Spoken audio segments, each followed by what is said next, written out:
అమ్మ నాన్న గుర్తొచ్చారు.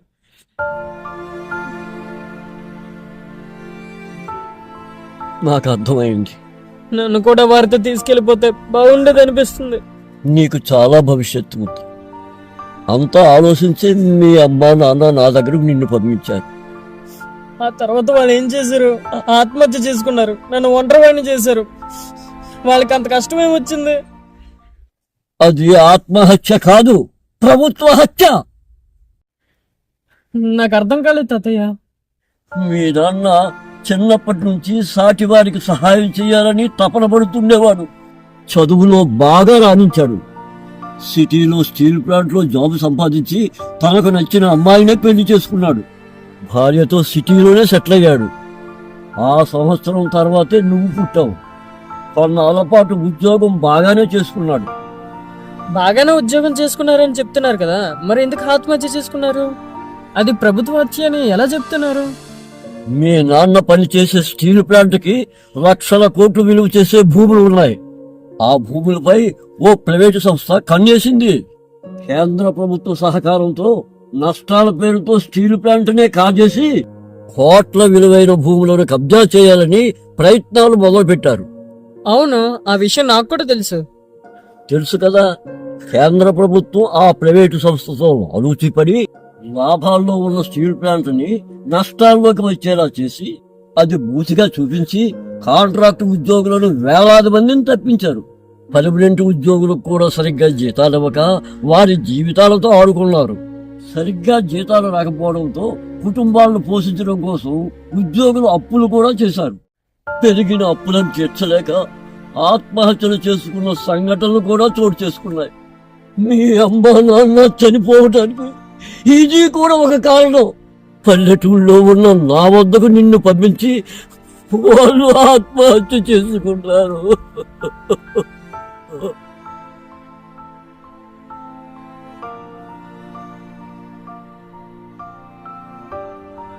నాకున్న ఒక్కగానొక్క కొడుకు చనిపోయాడు. ఇది ముమ్మాటికి ప్రభుత్వ హత్య.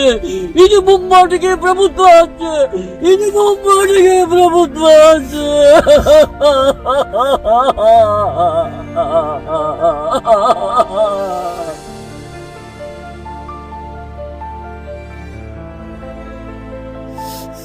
తాత, తాగడానికి ఏదైనా తీసుకొస్తాను, మీరు ఇక్కడే ఉండండి.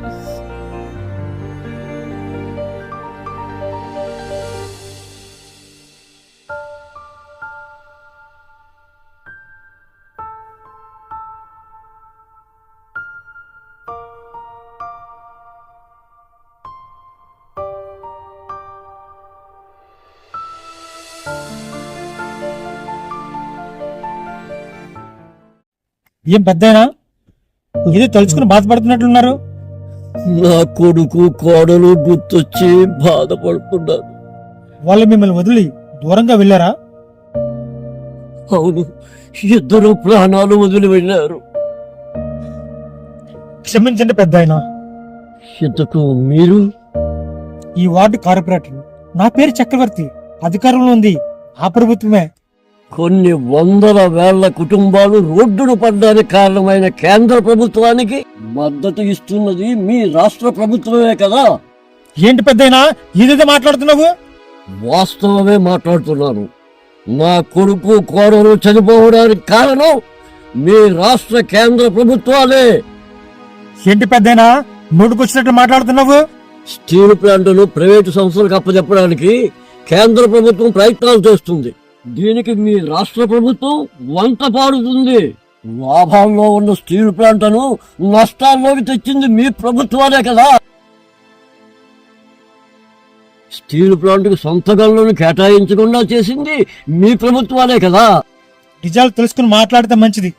స్టీల్ ప్లాంట్ ప్రైవేట్ పరం కాకుండా అడ్డుకుంది మా ప్రభుత్వమే. కార్మికులు సరిగ్గా పనిచేయకపోవడం వల్లే ఉత్పత్తి శాతం తగ్గింది. అందుకే స్టీల్ ప్లాంట్ నష్టాల్లో కూరుకుపోయింది. అయ్యా, అధికార పార్టీ కార్పొరేటర్ గారు, మీరు చాలా తప్పుగా మాట్లాడుతున్నారు. నష్టాలు బూచి చూపించి వేల సంఖ్యలో కాంట్రాక్టు ఉద్యోగులను తీసివేయడం నిజం కాదా? ఉత్పత్తి శాతం చూపించి పర్మనెంట్ ఉద్యోగులకు జీతాలు తక్కువ ఇవ్వడం నిజం కాదా? సొంత గనులు కేటాయిస్తే స్టీల్ ప్లాంట్ బాగా అభివృద్ధి చెందితే అది ప్రైవేటు పరం చేయటానికి సాధ్యం కాదని గనులు కేటాయించడం మానేసింది కేంద్ర ప్రభుత్వం కాదా? ఉత్పత్తి ఆధారంగా పర్మనెంట్ ఉద్యోగులకు జీతాలు ఇవ్వడంతో తక్కువ జీతాలతో వారి కుటుంబాన్ని పోషించుకోలేక అప్పుల పాలవుతున్నారు. పిల్లల స్కూల్ ఫీజులు కట్టలేక, ఇంటి అద్దెలు కట్టలేక, చేసిన అప్పులు తీర్చలేక కొంతమంది ఉద్యోగులు ఆత్మహత్యలు చేసుకుంటున్నారు. నా కొడుకు కోడలు కూడా ఇలాగే చనిపోయారు. ఇవి ఆత్మహత్యలు కావు, ప్రభుత్వాలు చేసిన హత్యలు. ప్రభుత్వాలు చేసిన హత్యలు. ఉద్యోగులు సరిగ్గా పని చేయకపోతే ఎవరు జీతాలు ఎవరు ముందు అదే తెలుసుకోండి. తప్పంతా మీ వైపు ఉంచుకొని అది కార్మికులపై నెట్టడం సరైనది కాదు. ఈసారి వచ్చే ఎన్నికల్లో కేంద్ర రాష్ట్ర ప్రభుత్వాలకు ప్రజలు వ్యతిరేకంగా ఓటు వేసి చుక్కలు చూపిస్తే గాని మా బ్రతుకులు మారవు. కార్మికులకు ఎంత మంచి చేసినా ప్రభుత్వాలు నిలదీయడం మీలాంటి వాళ్ళకి బాగా అలవాటైపోయింది.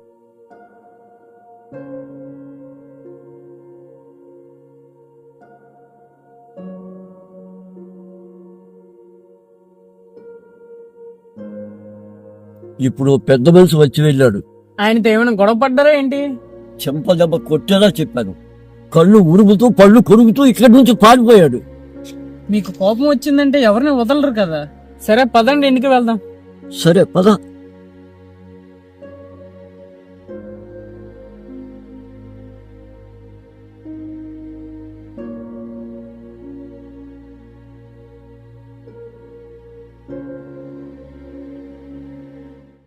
ప్రభుత్వ సంస్థలను ఇటీవల వరుసగా ప్రైవేటు పరం చేస్తున్నారు.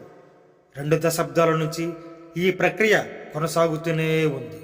ఇందులో భాగంగానే ఆంధ్రప్రదేశ్లోని ఓ స్టీల్ ప్లాంట్ను ప్రైవేట్ పరం చేసే ప్రయత్నాలు సాగుతున్నాయి.